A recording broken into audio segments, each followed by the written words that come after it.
Okay, no worries. So Milad, when this opportunity was brought to me, basically the idea behind today's session is to, have a better understanding of how Azure and Parallels they integrate with each other. And a lot of people they are on the verge or in the midst of moving their application from on-prem to the cloud. So whether it has to do with the hardware refresh or maybe the application which they deployed 4, 5, 6 years ago is not compatible with their hardware. So whatever the reason, Parallels they provide a it's a great technology through which you can deploy all those application and give access to your users. The experience is seamless. So basically today I won't be going through any slides, but I want to show you exactly in case you want to go and show the end users and do a POC for them, what are the steps involved when it comes to deployment of parallel remote application server in Azure, and how is the experience. So when as a user you want to access that application which you want to deploy, which I will show you how to deploy the application, uh, how it is feel, how they access that application, so how is the experience. So basically that's the whole idea behind today's session. Awesome. Yeah, definitely interested. Yeah. So, uh, as you can see on the screen, my email address is there. So, in case you want to reach me, you can always reach me on girish.sharma@techdata.ca. And I will try to answer all your questions, but obviously, if I'm not able to, we can always involve the parallel team, which deal with this. And when it comes to deployment and everything, we can definitely leverage that to which we have access via the tech data. Okay. Okay, so let's get started, and let me just log on to my Azure portal.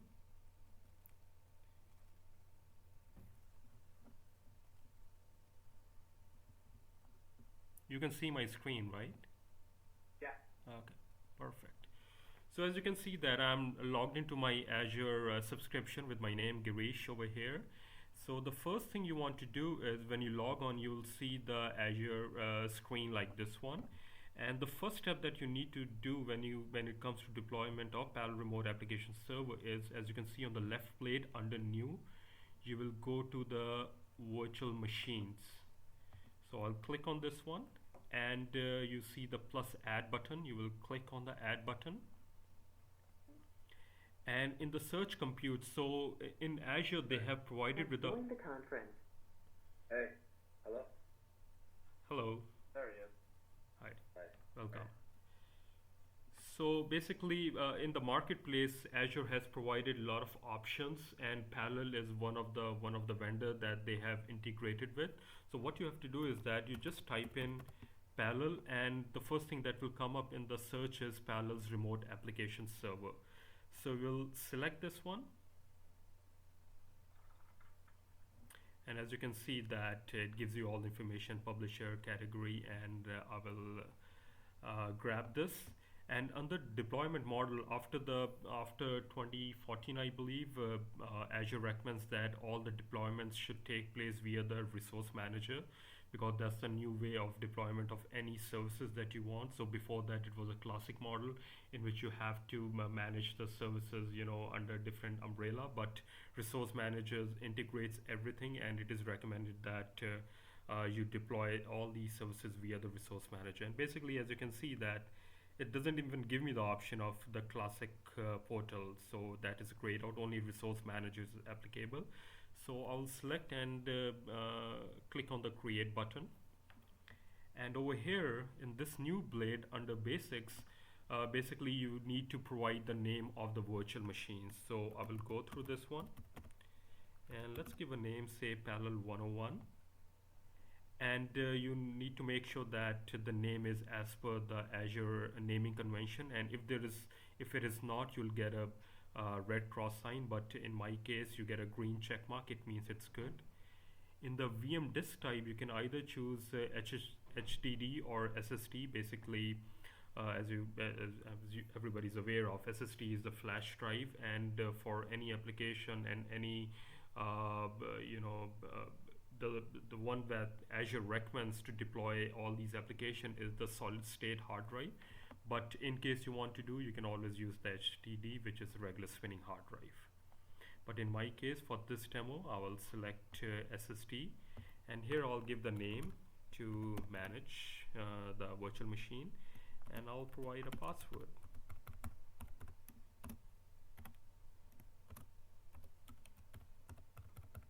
We can see your back. No, I'm kidding. Okay. So yeah, again, it has to be as per the Azure standard. So make sure that you have some, uppercase, lowercase, some mix of numbers and everything. So green check mark, it means it's good, and you select your subscription, which is good. And if you have not created the resource group, it will prompt you to make it. But in my case, I believe I already have one resource group. So I will grab that one. And under the location, and if you're not aware of that, in Canada we have two Azure region. One is Canada Central, and the other one is Canada East. But if you want to deploy your application anywhere, you can see that you have all these options available. So basically, Canada Central is in the Toronto region, and the Canada East will be in Quebec City. So whichever is convenient and whichever is close by, you can select. Or if you want to select the US or any other region, you are more than welcome to select that. But I will select Canada Central in this case and select OK. And as you can see that by default it gives me the version of the virtual machine which it wants to deploy. So this is basically a pre-configured template that Parallel has provided in the marketplace. But obviously if you want to choose any other series of virtual machine, you can do that. And if I click on view all, it will give me all the different options that you can select. When it comes to, you can see there are a lot of options. And obviously it will depend upon what kind of application you are deploying. If it is very graphic intensive, you can obviously select highest series of the virtual machine. But the good thing about the public cloud is that you can always upgrade, and even if you want to downgrade, you can do that too. But because for this demonstration, I will select the one which is recommended. It is a DS version 2 with a 7 gig of RAM, and it's a 2-core processor. And I will click on the select button. And on this window, it will automatically create the subnet, the public IP, and all the other things. But if you want in this window, you can always add the extensions. If you want to deploy the antivirus or malware and everything, you can always add from here. So you have all these options available when it comes to deployment of all these options in this blade. But I will not go through all those things. And also another thing is the high availability. So in Azure, there is something what you call high availability sets. So in case your one virtual machine goes down, you have the other one up and running. So this is the option over here. So if you want to deploy availability sets, you can add another virtual machine over here. That is what the high availability means. And then you have the monitoring, guest OS diagnostics and everything, which I will leave that to the default. I will not go through this, but I will select OK button to go further. And it will run a final validation of all the selections that you have made. It will give you the computer name, the kind of disk type, the version of the virtual machine that we have selected. So you get all these options. And over here, when you select the OK button, it will all the commands and everything will run in the background, and the deployment will start in the Azure. And as I said, depending upon the type or the series of the virtual machine, it can take on an average 10 to 15 minutes to deploy that virtual machine. So it's pretty fast. When the one virtual machine which I deployed, which I'll show you in a moment, it took me 10 minutes to deploy that from the time I hit the OK button. Does it vary based on resources? So if you assign more resources, will it take longer? Yeah, so basically it depends upon the series of the virtual machine and the options that you have chosen within that one. So if you're choosing a highest series virtual machine, might take a little bit more time. And it can also depend upon the location also. So it's generally recommended that you select the location which is closer to your region basically, or your place. This is very similar to AWS. That's correct. Yeah, same idea. Any of the public cloud basically they use the same idea when it comes to the time it takes to deploy. But on an average, it can take 10 to 15 minutes, so not a lot of time. Okay. Okay. So I will come out of this one, and let me just close all these plates. So are you being billed for runtime of virtual machine? Yes. Is that how the pricing, the financial model works with you guys? Yes. So with any public cloud, and Azure is no different. So your billing starts from the time it's basically on the compute. So the time your virtual machine is running in Azure, your billing will be based on that. So how about the more resources you use? Is that When you is say like static based off like the VM you choose, or let's say like the VM uses more processing power at one? So it's a combination of different things. So it will also depend upon the kind of virtual machine. So if you're using A series virtual machine versus a D series virtual machine, D series virtual machine will be a little bit more costly because it has more IOPS, it has more RAM, it has more processing power. So Okay. it's a That makes combination of all these things. Yeah. So the pricing is just based off of the virtual machine type you choose, not what interactions go on within the virtual machine? It will depend upon the kind of the virtual machine you're choosing, the amount of time it is running in the virtual machine, the kind of the disk type you're using. So if you're using a standard disk versus a premium disk, obviously the premium disk, which is a solid state hard drive, will be more expensive as compared to the standard disk. So it's different things basically, and we'll show you actually in the pricing calculator how it's gonna pricing gonna differ. So after he Okay, shows perfect. the demo, we'll go through the pricing of all the separate features and functionalities that would be also incorporated in the price, along with the Parallels license and the RDS. Okay. Okay. So as you can see that for this demonstration, what I did is this is the virtual machine which I had deployed already in this one, and it is up and running. And I've already started the RDP session. So if I go into this, as you can see, the RDP session is already up and running. And this is the one that we provided to you when it comes to the admin console. So this is the admin console of the parallel remote application server. Let me just expand this a bit so that's much more clearer. So everything that you want to control from here will be from the left pane. So you can see that you have the start option, you got the farm, you can go through the load balancing, you have the publishing option where you will be deploying all your application from here. You have the universal printing, you have the scanning option, connection and client manager. So this basically gives you all the remote control to manage your application, to deploy your application. So everything you'll be controlling via this admin console of Parallels. So just have a look Clients connect to the Parallels interface, right? Yes, Is that how it works? that's correct. Yeah. You pre-configure everything here, Yes. and then they use the client either like on a mobile device or even a laptop or desktop. Yeah. So whether it's a laptop, it's a desktop, mobile devices, whether it's running on Android, iOS, Chromebook, Windows, all these operating systems are compatible with that, and you can use this and give clients access to access the So you're RDPing into the server right now. Can you Parallels into the server so we can take a look? I'm RDPing right now in the server. This is the trial version that I'm using, so this is the only way I can access this server in the Azure.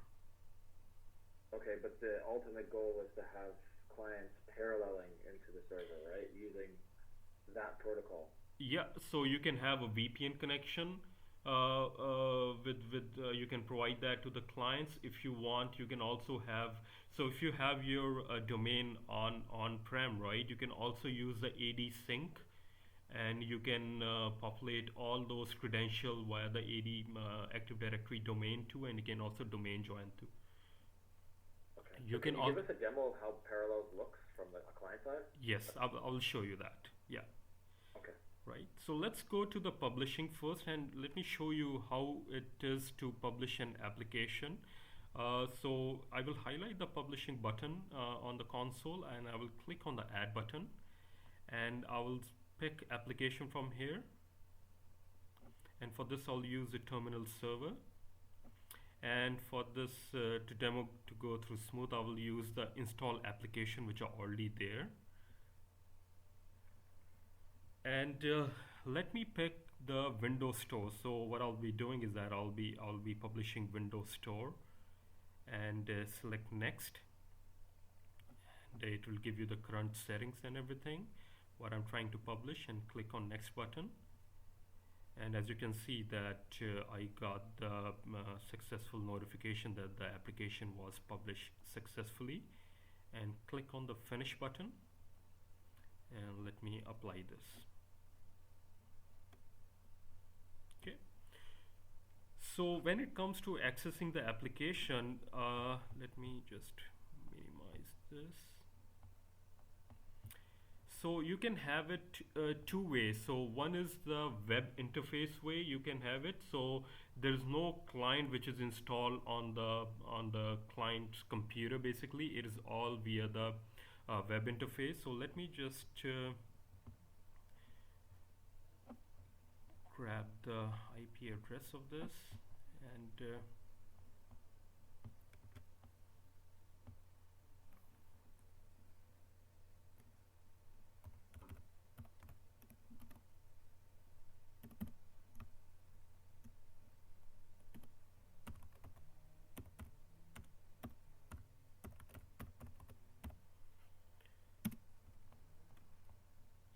accept the certificate, and I'll basically logging into the that Battle server.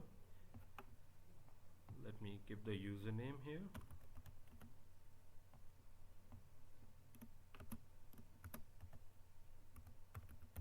So they offer a client too, right? Yes. You see at the top right? Yeah. If you want, you can download the client also, but this one I'm using purely as the web interface. So there is no client installed in this case. So it is detecting the parallel client installation, and the next window it can ask me to download the client, or if you want to just access via the HTML5. So as you can see, I can install the Parallels client, or I can open in Parallel HTML5 client. So I will select that. Is one better than the other? It's like the client a little bit more, would it be more seamless? I will say both have the same. It all depends upon as an administrator how you want to give the access to the application. So if you want to give through the web interface, the experience is seamless. I don't think so there is any difference between either of the two. So this is very similar to like Citrix or remote desktop application. Absolutely, it is very similar. It is just a different option. So Citrix is another option which you can use in case. So exactly same, no difference basically. So as you can see that I have the Windows Store which I published right now, and it is available, and there are other applications which I also published it. It is also available over here too. So it's very seamless experience, and unfortunately I don't have the webcam on this laptop. Otherwise I would have showed you that what I did is, so I'm using my Android cell phone that I have, and I downloaded the client option in this one, and actually I will show you on the remote application console, and I can access this via my Android cell phone too, and as I said, by this iOS, Windows operating system, Chromebook, all those things you can access that. Question for you, Suresh. Can Yep. you whitelist certain IPs from accessing this web interface? Like, if a client wants this interface or their applications only access from the office, can you whitelist it? Yeah, so there are a lot of options when it comes to restricting the kind of access you want to do. This they can manage in the also. So let me just show you the client manager actually. One sec. So there are Windows devices and groups over here. So you can restrict what kind of access you want to give to that particular device. So as I told you that I was accessing this application via my cell phone. So my cell phone is Sky Platinum. That is the name of my cell phone from which I'm accessing the application. So if I right click on this one, I can restrict. There are different options that I can use it to restrict. Now because this is a trial version only, so it does not unlocks all the features that are available. But yes, I can restrict what kind of application, and I can drill down to the device also that you have in your domain, which are domain joined, and you can restrict what kind of access via the devices that you want to give. Okay. So if I want to, because I'm accessing this from my cell phone too, I can also get the device information. So it can give me who is accessing, what time it was accessed. Uh, I can also right click, and I can also shadow too. So you can see. So in case there's some problem happens, and the customer or the end user, they're not able to figure it out what they want to do. So you don't need to send a technician to the. You can shadow the device by clicking it. So now it is grayed out because again it's a trial version only, but you can shadow and you can guide as an admin the end users, and you can maneuver around and see what's happening at the client side. So you have a lot of what you call Yeah. control over here. That shadows the session, but not the device, right? You're not remoting to the device, you're remoting to the session. That's correct. You're remoting to the session. I see, okay. Yeah. So it'll work with pretty much any device. 99% of the devices, most of them, the Windows, Android, Raspberry, the Chromebook, iOS, all these are compatible with that one. Okay, well, that's good. Yeah. And another thing is that, printing, we all know that is always an issue when it comes to, so clients, they always want to make sure that they're able to print any document. So in case I have published a notepad or a Word document or anything, so you have the universal printing option available, and any printer which is available locally to that end user that they have, that will be shown over here. So you don't need to download. So Parallel has populated all the drivers, so they are built in. So it will show you all the network printer, all the printer which are attached locally to that particular device, physically or wirelessly. That will show you. So in case you want to print, you can always use the universal printing, and the end user will be able to print. But if you have any drivers which are not there or not compatible, or maybe which is old and you want to still use it, you can always allow all these drivers to be loaded via this console too, and that can be presented to the end user. So very easy. You can always allow the printing option also to all those end users that they are there, they want to print any document to. Same thing for the universal scanning. So if you have a scanner which is separate, you can also use the scanning option, and you can use the universal scanning option, or you can provide the drivers via this console. You can also add those drivers from the universal scanning option too. So that also solves the problem of printing and scanning in case the end user want to use it via their devices. Again, it can be used with any kind of device as long as the drivers is compatible with that. So yeah, this is basically an overview of how you will manage your admin console, and what are the different functionalities over here. And let me just minimize this, and let's look at the pricing also now, because pricing is always the thing that we need to look into when we are deploying, or if the solution is new. So let me just have a look at here. So we have these three options. Obviously we have just made it to make it easy for you, but it can change from case to case. But this gives you an idea of how an average pricing gonna be. So there are gonna be two pricing when it comes to this model. One is the pricing on the Azure side, and one is the pricing on the Parallel side. And Amanda, in case you want to jump in on anything, please do. But these are the three options that we have created, but you don't have to stick. So taking example of the basic option, so as you can see that in the basic option, there is one standard virtual machine, which is D2 version 2 with the 7 gig of RAM. And we have also included the VPN on this one, which is around 200 gig, and give you the pricing for this monthly pricing. And then we have included one disk, which is a premium disk P10 category with a 128 gig, gives you the IOPS and all the information over here.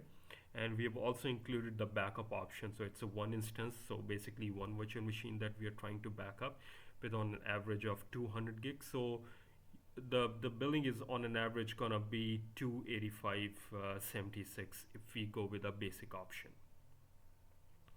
And if you go with the pro or high availability, the only difference is that in the pro, we have also included the AD Azure basic option. Rest everything remains same. You have the same virtual machine, you have the same disk type, and you have the same backup, and the price jumps to around about $300. And in the high availability, we have included the availability set. So when we were configuring that scenario, there was an option of high availability. So in case one virtual machine goes down or one server goes down, you have the other up and running. So as compared to the basic and pro, we have two standard virtual machine, each of D2 version 2 series, again 7 gig RAM, and other things remain same. So this is on an average will cost you around about $487 monthly in this one. So this is gonna be the cost on an average on the Azure side. Obviously, if you have software insurance, I believe you will save money on this one. But this is, if you don't have any software insurance, this is going to be the cost on an average. And the other cost that will be applied to this is from the parallel side, which is the parallel licensing. And the least you need to have is that on an average for 15 users, which is close to $8 to $10 per user in that one. So there are two costs which are involved in that. If you have SPLA, then the Parallels also offers a SPLA kind of licensing for it. So, and that would be per concurrent user. So it would be about $7 per user per month. And you wouldn't have to report that. They would automatically invoice us, and we would invoice you for the Parallels piece, as well as the Microsoft RDS Cal. Since I know you guys already have some of it with SPLA, so it would also need software assurance.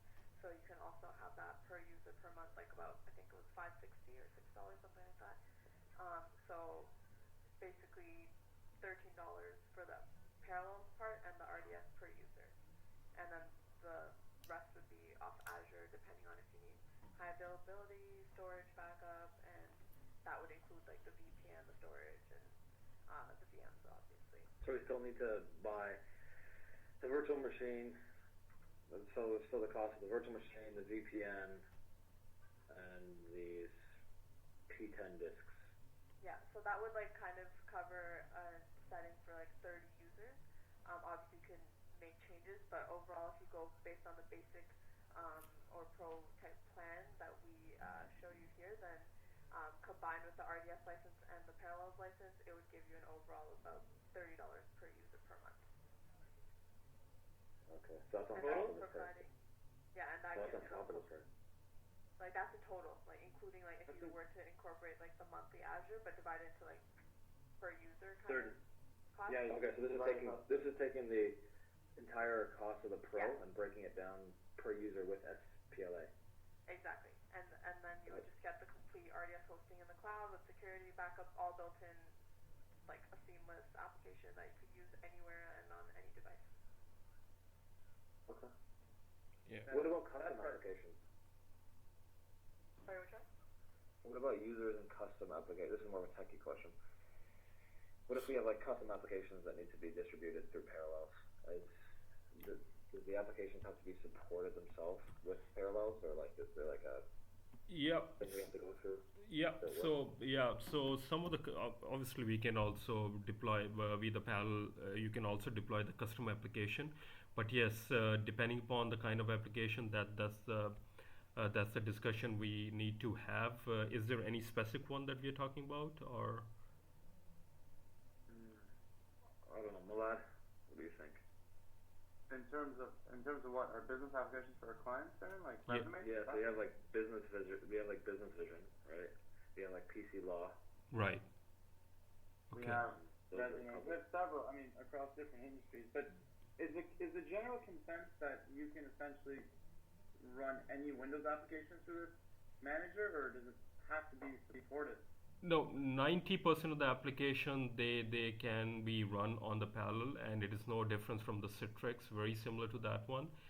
But again, it is better to test that one. We can always involve parallel for the, but most of the application they are compatible, which are generally used in the market.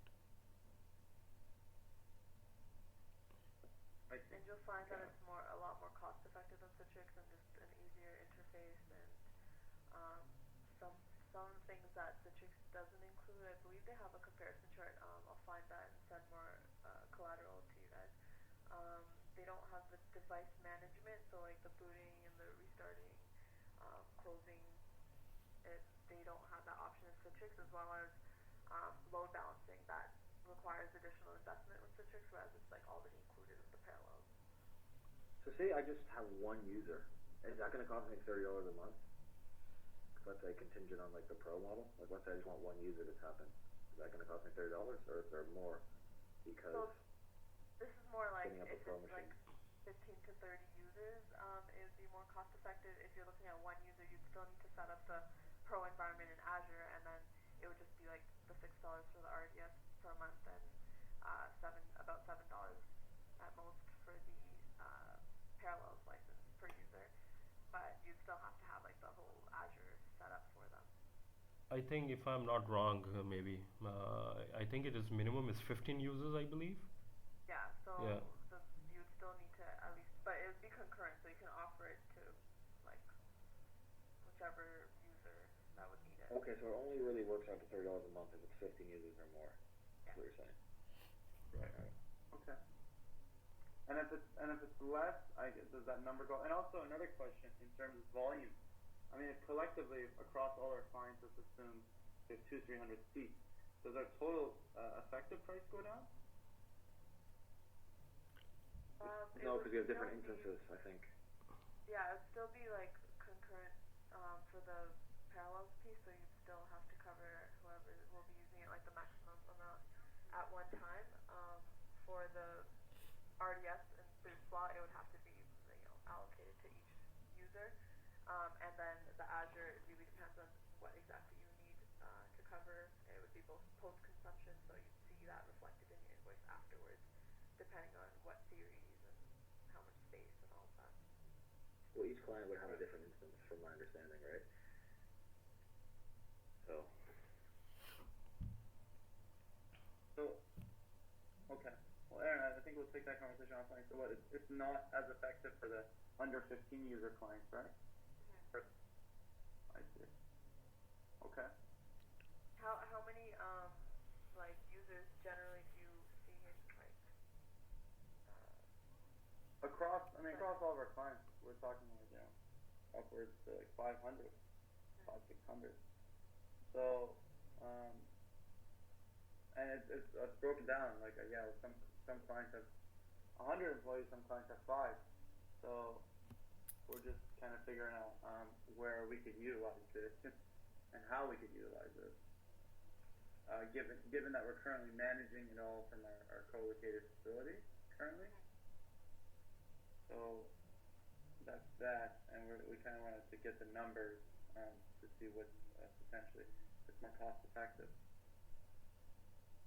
yeah, yeah.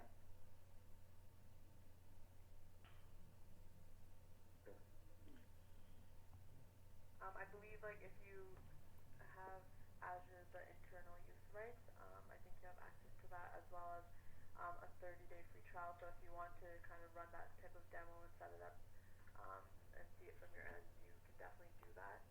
I think how many days is it, Girish, for the free trial? 30 It's days? 30 days. 30 days. Yeah. So if you want to deploy that and test it, any specific application you want to do, there is no charge for that. You can also create your own Azure account. It's to start with, it's $250 free Canadian. There is no charge for that too. And 744 hours is an entire month of usage, right? Yes, so that's another thing I wanted to point out is that most of the time the applications or the servers, because that is how the compute is done in Azure. So it might not be running 744 hours, so you can have that application, you can have a PowerShell command, you can automatically shut it down or restart from the business hours if it is working from 9 a.m. to say 6 p.m. and then you can shut down in the night and then you can always bring that up, so it can be all done. So but this price is running like 24/7, 30 days a week, 30 days a month. Okay. Yeah. Okay. So if I take $305, and I divide it by 15, which would be the users, I'm getting $20 a user. Right. Yeah. And then plus the RDS cows and the Parallel. Yeah. parallel. That's it. Sure. Okay, I see. Got it. Okay.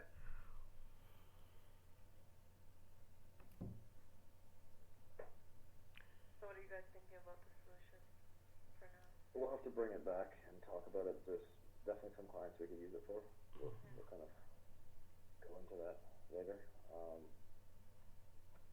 But yeah, it makes sense. I mean, it's pretty similar to AWS, but the parallels is a cool feature for sure. Yeah. Let us know if you have any more questions that come up. We could definitely get some more like parallel technical guidance if we need it, and I'll send you some more information so you kind of have that with you as well. And then talk to me about the trial. How do we get the trial kind of going? Because I would love to kind of run the applications we potentially want to run and see how well they work. So do you have Azure subscription trial version? I believe through our Amanda, correct me if I'm wrong. Does Action Pack give you access to Azure? Yes, I think it does. I'll double check and see how much you get from that, and I think you still have to sign up separately for the internal use rights for the Azure. But I'll send you a link directly to that. Okay. Okay, yeah, because I think we can get an Azure account. Yeah, so after if you have an Azure account, you can just go to the search bar which I showed you in the marketplace and type in remote application server. And from the day you will deploy, it will give you 30 days, no charge for that. You can try it out, play around, and test it in your environment how it works. And then I guess the other question, Aaron, do you want to ask about a VPN gateway and stuff? That's included in the price. Is it? Yeah, that's included in the price. Yeah. Pass through data. What if we over exceed that 200? Yeah, so that's more of an estimate because it's consumption based. So how much would you think you'll need? Honestly, it depends on how heavy of usage there is. So there's no inbound like data transfer fee, so it's just the egress charges. So looking at so if you use the pricing calculator and put in however many like gigabytes or terabytes space that you need, you can see the cost. That was basically how much it would be. So there's a separate section for VPN gateway, and you just put in how many hours, how many gigabytes, and you can see change it up, and the price will differentiate obviously. Okay. I'm very curious if anybody actually runs Windows Paint through it.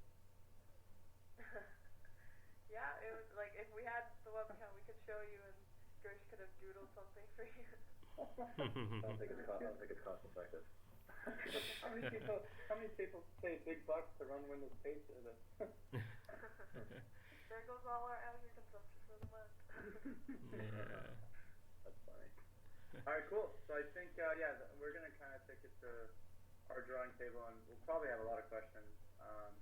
So Amanda, if you want to start an email thread with all of us, Yeah, for sure. and we will shoot our questions to you guys, and we'll get going with the trial version on our end and start testing out.